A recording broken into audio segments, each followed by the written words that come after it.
financially was enough, seeing him every once in a while. Now I know that was wrong. I was wrong as a dad about a lot of stuff that I did.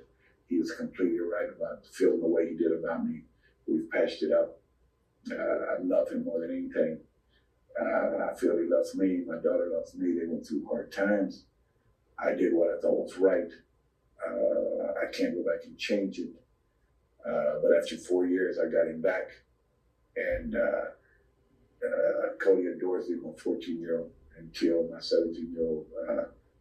And he's going through some hard times right now that I went through. The same thing has happened. Right. And it's ironic. But my dad died, and he was born that day on the reels. When I say it's going to shoot for real, it was special. There's something special about that. So I think that now he has an opportunity to maybe. He took the first weirdest, most unbelievable, I'm going to take a step into the next future gimmick and made it work. What are your thoughts about that? I thought it was tremendous. My God, man, how could, if you were going to go that way with your business, I mean, they didn't even scrape the surface with it though. I'd like to slap the shit out of the cameraman. Thank you, Title Match. Thank you, RF Video. Here for Guardian of Chaos, the YouTube channel. As you're going to get. I can't thank you enough. Talent-wise, he made it work. And so... This is part 3. Part 3. Like it or not, I mean, it was tremendous. But then it just kind of faded off. You know what I mean? Follow-up's important. Right. Getting back to the 80s, so to speak, what do you think you could have done differently to go head-to-head with Vince and maybe come out on top? I think here's the 3 things that we didn't do that we would have come out on top, without a doubt. Yes, being a Southern company, Crockett, being in the South, we had to use our head. We had a guy that's the tax guy, our accountant, kind of running the business side. One guy. Been there with the old mom and pop organization when they were mid-Atlantic. Right. Never knowing the expansion was going by him, and he was reading the numbers and couldn't believe it. He didn't put up a red flag and say you need to get rid of one of them planes. I mean, he didn't do none of that. And I blame him for all that. But we needed to hire a marketing PR company out of New York City or LA. And Magnum and Flair should have been on every Johnny Carson show, every movie, everything, like they're doing now. Right. They should have been on all of that. And if Vince, that's the word, the 2 logos, WWF, right? NWA. Wrestling fan knew NWA. The world knew WWF. Sports Illustrated. I don't care if I have to buy it to get on there. I'm getting on the cover. I'm doing this. So first was recognition, which they ran off and left us. We could not get recognized out of the NWA syndrome as we're going to wrestle for an hour and you're going to entertain us for an hour. You know what I'm saying? Right. Vince entertained me for an hour. He entertained us. He entertained the world, still doing it. We were wrestling. And I was wrestling. We were wrestling for an hour. And we were great. We were good.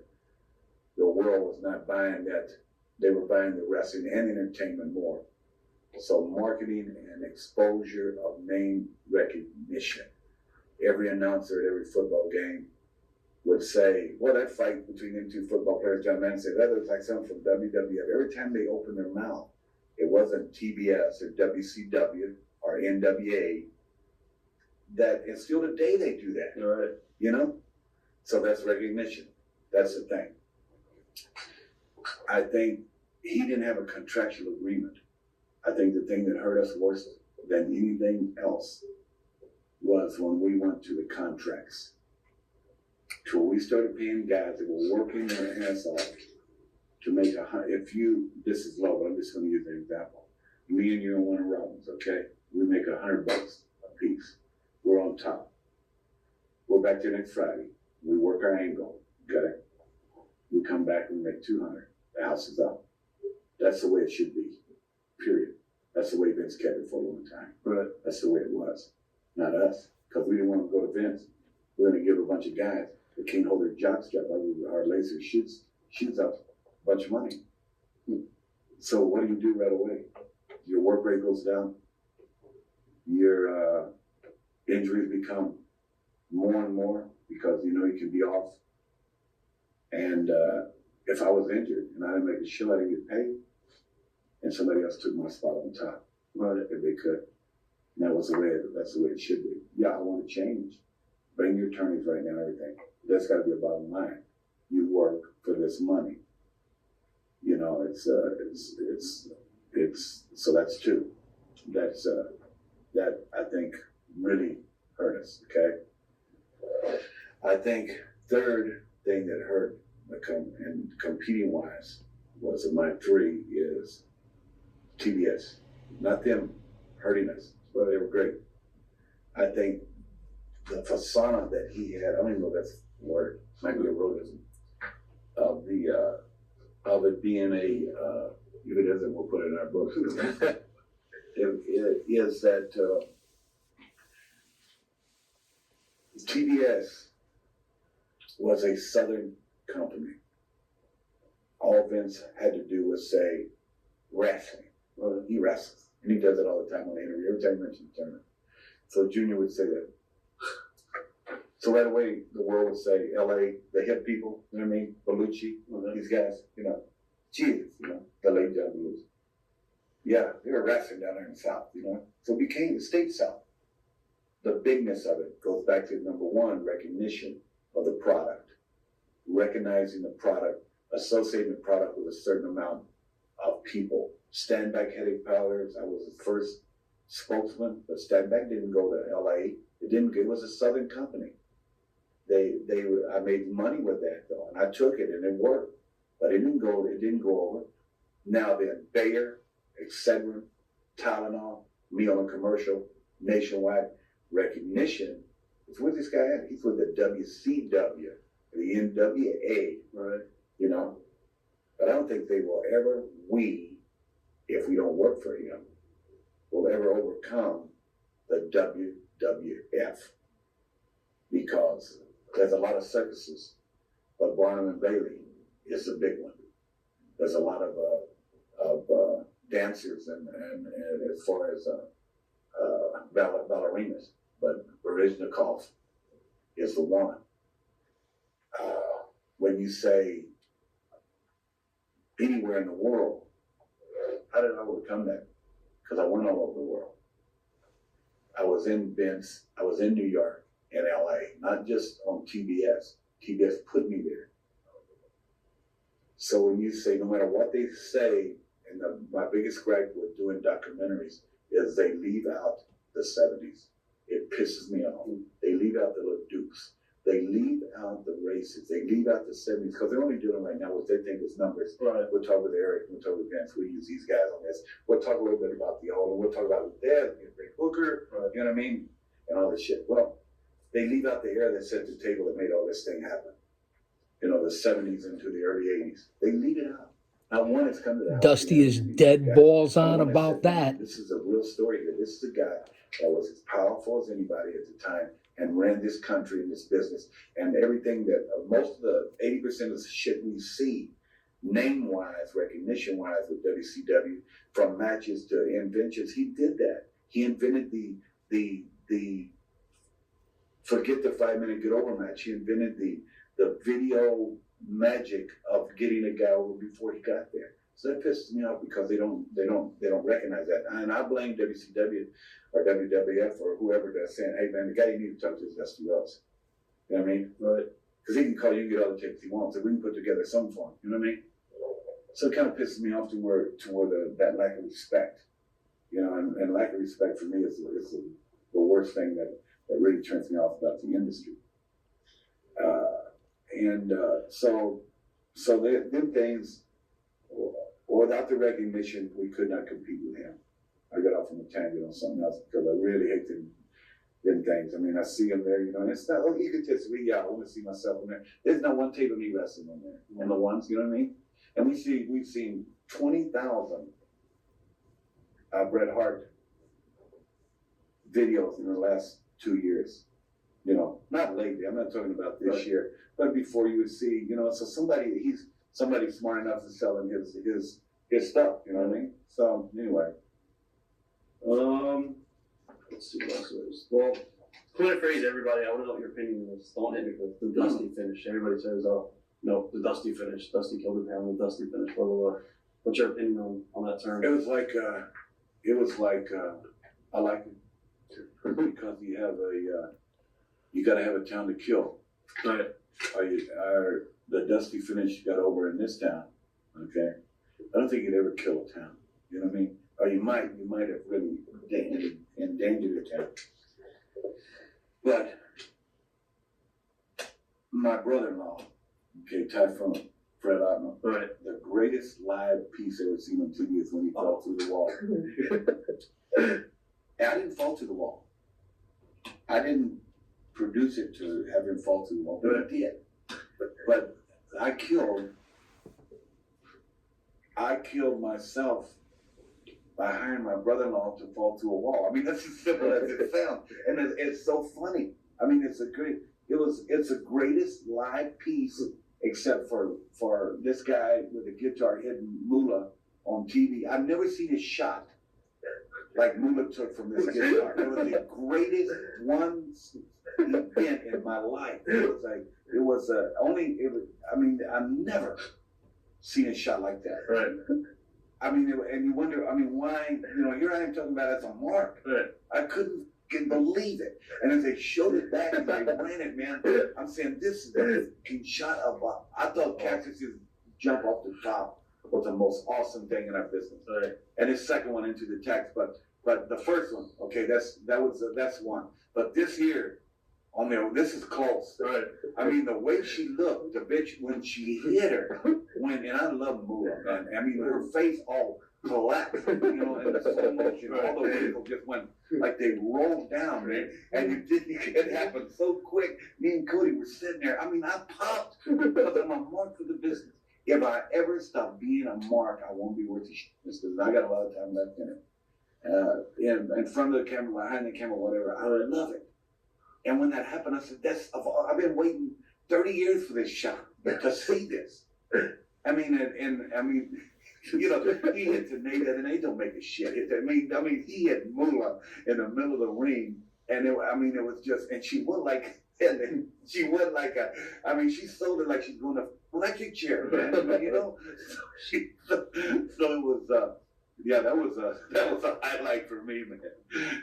So you can't kill a town. Right. You know what I mean? They don't know. They hear Rude and Sting's supposed to be Rude. Savannah. Jim Hurd comes in. We talk to the front office, 12th floor. You can't do that.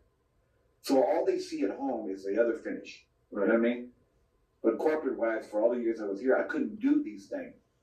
So they were done. So you can't do that. You can't put Paulie over.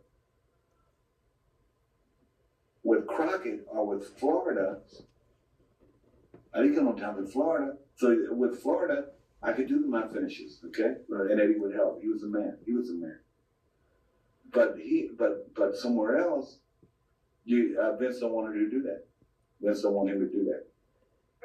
So you got a good idea. Now you can do somebody else's idea, but the booker gets the blame. At least I got a dusty finish. A lot of people don't even have a dusty finish. You know what I mean? Right. They don't have nothing named after them. You know what I mean? Dusty finish, I'm proud of it.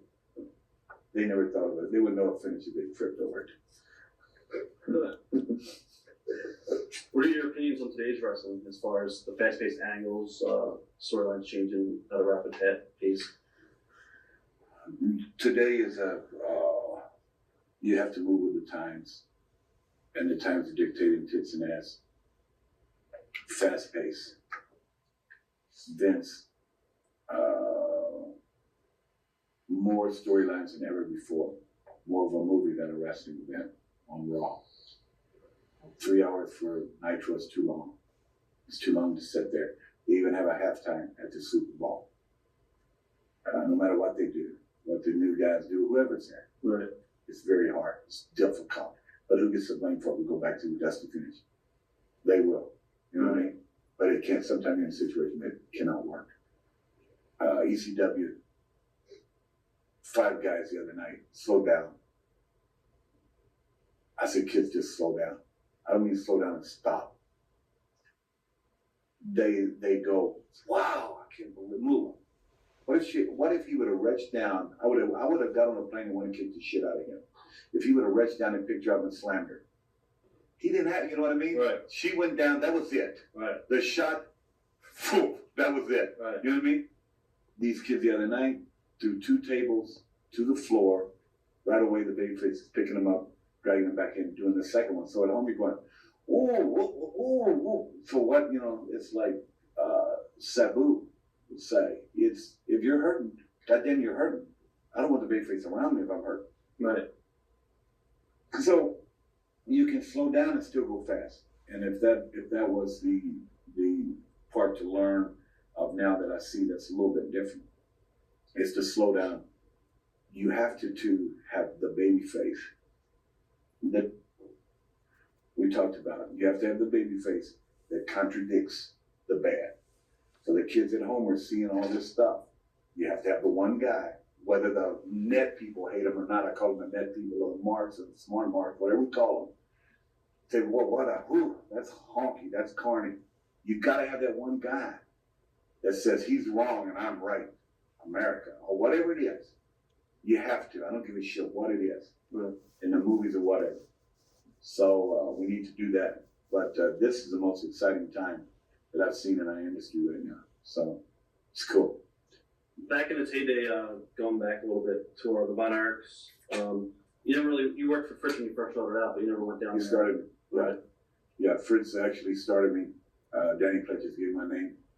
Dusty Rhodes. I was always Dusty. The street I grew up in Austin. My dad was a big baseball fan, and he loved the New York Giants pitcher Dusty Rhodes. Dusty Rhodes that I lived on. It just came out. Danny Pledges said, "Hey man, why don't you call yourself Dusty Rhodes?" He was like assistant broker and shit for Fritz. One of the old guys there, Bulldog Danny Pledges, and he. I just love the name, and I loved it. 74, the American Dream was a creation of mine that came out of my head, and it meant something because I made it real. I didn't do an interview, or I gave them a message with it, and I still do today with the kids and the people that it is. It's corny, I know for this interview, but the American Dream, there is one. No matter what, there is. We're all living it. So. You never really worked Memphis for Jared at all, did you? No, I went in there off of TBS to work with, when you were the champion, you went in to have to wrestle with a guy, right? And usually you had 2 choices. You go, now you get disqualified or I win. I mean, it's simple. Right. So Jared he would have these unbelievable people with unreal names that couldn't go 10 minutes, much less an hour. So it was hard. Right. But I liked Jared, okay? Lawler from the Flim School with Flair, they're the same. Right. You know what I mean? And Lawler has made his niche on his own, and hats off to him. Tremendous. But you gotta watch it, you know what I mean? You gotta watch him Ross and that, man. You can turn your back. Oh my God! How many holes I got in my back? So, right. But you persevere, I believe the word, and you get through it. So. Do you want to talk about Jim Ross at all? Or who? Jim Ross? Jim Ross is cool, man. I mean, Jim, God, he's talented, he lives his dream because he always wanted to book or be involved in the booking and creative aspect. Right. That's what I said, enemy wise to say the word. He was trying to get my job or knocking me every single day. Never let my friendship go. I liked him, you know what I mean? Right. He knows when to kiss ass, he knows when not to. But he is talented. And if you were going to start a company, he would be a guy, but you would have to know where he was. Right. And he would have to know, let's don't use these dusty finishes, you know what I mean, or whatever. But you know what I'm saying? There's a level of respect I have for him in the industry. Outside of it, away from where he doesn't have to compete against me, we were friends to the point of drinking beer, talking football, and I really enjoyed being around him, But we all have our bad side, you know what I mean? And some people take care of themselves more than others. Maybe I should have. Maybe that's my downfall of the industry was maybe I took care of all the other people when it looked like I was taking care of myself. And I should have said, I want to be what Hogan is. I want to be on all the shows. I want to do all these things. I could have really went crazy with it. They would have really been talking about me today, but at least we talked. Where do you see the business going into the next millennium? Think we'll slow down? You think WCW will catch up? Obviously, I think we'll eventually catch up in the ratings because right now I think WCW is getting stale a little bit. Well, talent-wise, let's go with that. It's you change when your talent changes. Like when you say WCW with the vision Eric had and I had and we had was to say once we got Hogan, what's the man? You're involved in the whole NWA. Yeah. So we get involved with but they were more. I was in the background by then, and I wanted to be. But as it came into full play with getting the recognition guys, WWF. What we did was New York came to WCW. Is what it was. It did. Right. And so we had to run, and it was great, and it was good. You know what I mean? I don't think they will. I don't know what you just said. If I was doing it, I don't think I would. I don't think we will get on the par number-wise with him. Because if he has to, he'll go to an hour completely no wrestling at all. Writer sitcom. I mean, I'm telling you, he'll change to the fact to whatever needs to be done for him to create and to make money. Vince will, because he's been down on his ass. Turner hasn't. He's been down on his ass big time from nothing and fought his way back to where he's at. Right. So his legacy is done in stone. But I think 2 hours for us, I still say us, for WCW, is important to compete with them for the number one. 3 hours is too long. It's for any creative person, no matter how good or bad or indifferent. So we're going to need that. But I think that the business will change even more than we know. I think there's whether it's ECW or whether it's Turnbuckle Sports, which is my company,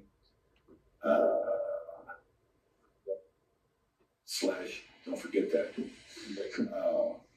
George Foreman always did that. Always got to plug in for the hamburger thing that he sold all the time. You know what I mean? The thing that made the burgers. George Foreman grill. Yeah, the grill. So I think that it's going to change even more. But I think there's somebody's got the opportunity now. Paulie at ECW with TNN. It's a network. I was on it. I did the Motor Madness stuff. I did stuff there. But I think with UPN, the UPN network. Right. There's one more person going to have a say in this. One more group. One more wrestling company that's going to take it on out, or take it even higher. Do you want to talk about your new venture? We started, the Turnbuckle Entertainment has been a company that has booked Dusty Rhodes, and my oldest daughter is Dallas Cowboy cheerleader, and can't thank you enough, Dusty, for talking to me, Turnbuckle Sports especially about Turnbuckle Sports and Turnbuckle Entertainment, and giving me an opportunity and a chance, and letting me pick your brain, no matter what anybody says, just to let you fans know. They know that wrestling school, Good Florida, times. Alabama, small territory. Worked with Dusty more than once. Been on several events together throughout our lives. Rest in peace, legend. So much money going to my Make-A-Wish. Couldn't appreciate it enough. What an honor. And again, thank you, Title Match and RF So I Video. think it's kind of a fun time for me to This means a lot to the Guardian of Chaos. Dusty Rhodes doing it means something. I still want to do movies. I've written 2 screenplays. I want to get them done as a movie. I want to direct. I want to star in the movie. I want to do some, next 6 or 7 years, do some real cool stuff before I go back to the ranches and Michelle and the kids go to college and whatever. The fantasy, the Dusty Rhodes fantasy camp is going to be something brand new it's never been done, like the baseball fantasy camp. Right. The Michael Jordan fantasy camp, we're planning in the year 2000, early in the year, on a big nationwide commercial advertisement for the first fantasy camp. Remember the time frame here, fans. In the time machine on Chaos Corner. You're always talking about wrestling. This interview is over 20 years ago. I want to give you a 5-day fantasy camp at a casino. The old timers are going to be there. I'm going to teach you how to have a match. I'm going to buy you, I'm going to give you a pair of trunks, give you some boots, give you a t-shirt and a bag. You're going to rub shoulders. You're going to have a golf tournament. You're going to train in the morning from 10 to 12, from 1 to 3. I'm going to teach you how to have a 7-minute match. And on Friday night in the casino arena, you'll have your match. I'll tape it. I'll give you a tape. We'll bring the next group in. It's going to revolutionize. It's not smarting them up to say, or smarting them up. Shit, I'm using that on this thing here. It's not saying we're going to teach you to be a wrestler for WCW or WWF or ECW, which is the coming company, I believe, seriously on television. Not because I wanted to see Paulie the other night, but I just feel it is. But is that there's a lot of creative things I want to do that Turnbuckle Sports and Turnbuckle Entertainment Inc. Slash, whatever. Is that a slash? What do you call that slash? Slash. So, them things are important for me to do. You know what I mean? And who knows where we'll go and what we'll do. But right off the bat, I want to have some fun and I want to make some money. And I see a company that is struggled at times, not struggled, but competed against these two guys, and that's ECW and that's Paulie. And after meeting the guys the other night in the dressing room, it was the best I had felt in many years. Whether it was sincere or not, I think most of them were. It was a tremendous amount of respect. I felt the best I had felt in years about this business. Being with these kids, I just wanted to be around them. I didn't want to work with them. I wanted to teach them. I wanted to talk to them about. I wanted to give them some of them dusty finishes and see what they thought about them without doing them. I didn't want to book. I didn't want to do nothing. I seen lights where they should have been. I seen a vision of putting a camera over here and doing a different shot. I seen something that could really be balls out because Paulie's been with me and I've been with him in his heart for a long time. And the respect he has to fight these big companies and for him to get to this point, he has an opportunity, I think, to take it to another level. And I wouldn't tell you the truth, I wouldn't mind being part of it. And it's occasionally in the ring, you know what I mean? But as I told him the other night, I told a couple of kids, and the Tommy Dreamer kid, I don't want to come here and give the Bionic Elbow won't be Dusty Rhodes in the 70s and the 80s. People that would fart on the people. That were the Godfather, yeah, maybe. But not, I do not want to take any thunder from any of these kids. Y'all worked your ass off. They worked their ass off to get to this point. So I think the business is going to another level.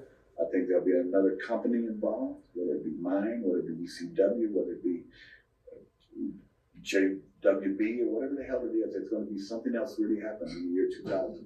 It takes it to a little different level. Right. And I think that's important. So I think it's only good. I think it's going to be, because now we understand, me, interviews like this, we understand now that it is sports entertainment. These are great athletes doing unbelievable things, telling your story for 2 hours. Of the story that I'm telling you for 2 hours, you're going to believe it with all your heart. You'll go out and fight and say, that is real. That really happened. I'm telling you, you should have seen it. An hour later, your friend's going to talk to you and say, no, that's, it's just entertainment and everything. But for that 2 hours, I want to make you feel that this is the most intense situation you've ever been in. That's the key to success in this industry. If you lose that completely, you won't be successful. Do you want to talk about Japan? Because we didn't even get into Japan. That was great clothes, but I don't want to close it yet. Then we can do another one. Yeah. Japan, $90,000 is a good deal for this. Japan. What's your 37, 38 times a down, Right. Murdoch and me went, loved, and we hadn't even talking, and we might do another one sometime. But I see you were talking over there. I even talked about, me and Backman were huge over there. I was a big star in Japan because I was the NWA heavyweight champion, and I didn't go with Baba, who I loved Baba, but I went with Inoki, who became personal friends of mine. Right. So I was with the other group. So they got their first big star, was the NWA champion, who was only used by Baba. Right. So the war they were having, I was in the middle of it. Okay, and Inoki, we had a great relationship. Early days, me and Murdoch went for Baba. go over, drink beer, you know, kick ass, have fun, you know, it was cool. But there are a lot of guys that made a hell of a living over there. Stan Hansen, guys like that, that's made their whole career. So when you ask guys now, you ask these kids at Cody's school, who's Stan Hansen is, they don't know. Cody knows. Right. But they don't know. You ask a kid in Japan who he is, just like Elvis. Right. So it's, but they do know, if you're not even a fan in this country, they do know, let's say not a wrestling fan, and you go into a party and you say Hulk Hogan, they know. Well, they know he's a wrestler now, but they know. Okay?